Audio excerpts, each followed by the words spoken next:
Okay, good morning, everybody. I hope you're all doing well, and I hope you're not going too stir crazy here with being cooped up. But I know my boys are really enjoying the little bit of warmer weather we've had, so we can get outside and burn some energy off. So I wanted to cover today the practice problems that I had discussed for you guys to complete yesterday, and that was Chapter 7. They were off the Chapter 7 review packet, and it was numbers 4, 7, 8, 12, 14 through 17, and 19. I am going to complete each one of those problems in case you had any trouble with them, so you can see how exactly those are done. So let's move on. Let's start with number 4. Um, and so you can see this one is x to the fifth power, and then all of that is being taken to the third power. That is a power, as we like to call it. So in order to complete a power to a power, you are going to take and multiply the two. Now, you don't have to show this step. I'm showing it just to make sure people understand what's happening here, but it becomes 5 times 3, so it's x to the 15. All right, the next problem I asked you to complete was number 7. So as I scroll down a little bit here for number 7, this one seems to be a little bit more complicated, although it's not too bad. Number 7 is also a power to a power property. Now, what you have to remember with number 7 is this is -5, and each of the terms within this expression right here, each have a power. So the -5 is to the first power. Whoops, sorry about that. It's a little bit too small for me to be able to write. Um, but each of those is to the first power if there's no power listed. So that 3 that's right here would go and multiply and to each of the powers of every term that's inside this expression right here. So you're going to have -5 to the third. You're going to have x to the third. You're going to have y to the 12th. And then you're going to have z to the 15th. Like that. So this -3 right here went and multiplied each of the terms that you see inside, including the 5, which is a little hard for me to write right there. Okay? So you have -5 to the third, x to the third, y to the 12th, and then z to the 15th. The next one I asked you to complete was number 8. And number 8 is all the bases are the same. If you notice, there's an A right here, there's an A right here, and there's an A right here. So each of these are A's. Now keep in mind, if there's no power, it's to the first power. So we have A to the ninth, we have A to the seventh, and we have A to the first. So what we end up with is A to the 9 plus 7 plus 1. And so 9 plus 1 is 10, 10 plus 7 is 17, so you have a to the 17th. All right, the next one I wanted you to complete was number 12. So let me scroll down. Here's number 12.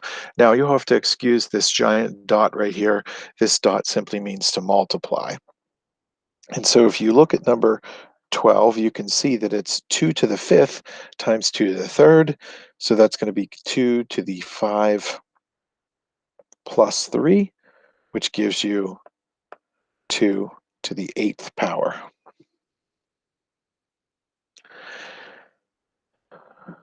Number 14, you can see right down at the bottom there, is all multiplication all the way across there. Now I'm going to reorder these. Again, it's not necessary to do this if you can see how this goes, but I'm reordering the -4 and the 9, and then we have x to the third followed by x to the seventh.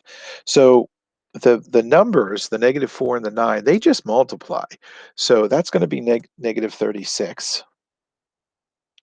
And then you're going to have x, and those two powers are going to add up because you're multiplying the bases. So that becomes x to the 10th.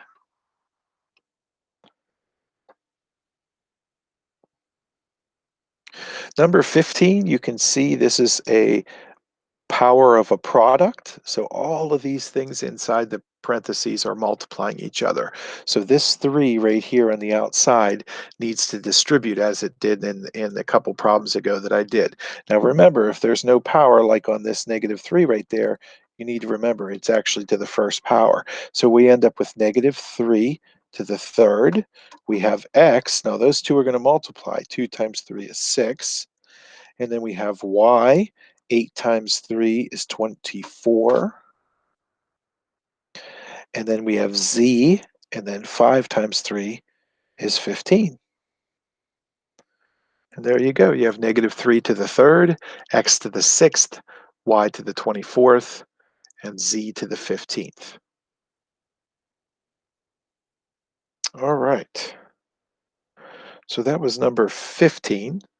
You have 16, 17, and 19 still to go here. Let's get to, here's 16, 17, and 19. All right. Number 16 is also a power of a product. And be careful here, this is a little tricky. There's a -n, and then that -n is to the first power. Then you have m to the second, p to the third, and then this 4 out here is going to multiply each one of the powers. So you're going to have -n to the fourth, then you're going to have m to the eighth, and p to the 12th. And that's your final answer. The next one is a power to a power, and similar to the one that we just did, if you have a power to the power, these two numbers, the 2 and the 4, are going to multiply each other. So that's going to become 6 to the 8th power. And you don't need to multiply that out. You can leave it just like that. It's fine. All right, the last one was number 19. This one is also a power to a power, but there's also a product in there. So this is a power of a product. So this 7 is again going to distribute to the 9 and the 5. And when we do that, let me get rid of this so it's a little easier to see. 7 times 9 is 63. So it's going to be j to the 63rd power. And then we have k, and 5 times 7 is 35. So that's k to the 35th power. All right, guys, that covers all the practice problems that I had asked you to work on from the first day. I hope you're doing well. And as always, if you have any questions, please feel free to email me at mccalls@sasd.k12.pa.us. Take care.